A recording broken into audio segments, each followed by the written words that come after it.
मोठी बातमी समोर येत्या 19 डिसेंबरला देशात सर्वात मोठा राजकीय भूकंप होईल। भारताचा पंतप्रधान बदलेल आणि मराठी माणूस पंतप्रधान होईल असं भाकीत राज्याचे माजी मुख्यमंत्री आणि काँग्रेसचे ज्येष्ठ नेते पृथ्वीराज चव्हाण यांनी केलंय। पंतप्रधान होणारी व्यक्ती मराठी माणूस असून ती भाजपचीच असू शकते असंही चव्हाण यांनी म्हटलंय।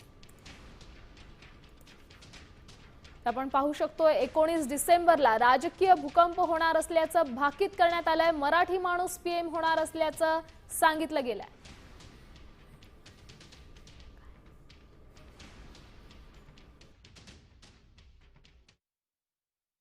मी म्हटलं की कदाचित महिनाभरात मराठी माणूस भारताचा पंतप्रधान होईल। आता मराठी माणूस पंतप्रधान व्हायचं झालं तर आत्ता बसला माणूस त्याला बाजूला गेलं पाहिजे। म्हणून आधी मी अधोरेखित केलं की नाव न घेता बहुतेक बदल घडण्याची शक्यता मला दिसते। आणि जर बदल घडला तर काँग्रेसचा काही पंतप्रधान होणार नाही, कारण आमच्याकडे बहुमत नाही। तर मग होणार हीच लोक, पण त्यांचा मग कोणताही दुसरा माणूस होईल, कदाचित मराठी माणूस होईल असा माझा संदर्भ होता। आणि माझा इशारा होता 19 डिसेंबरला।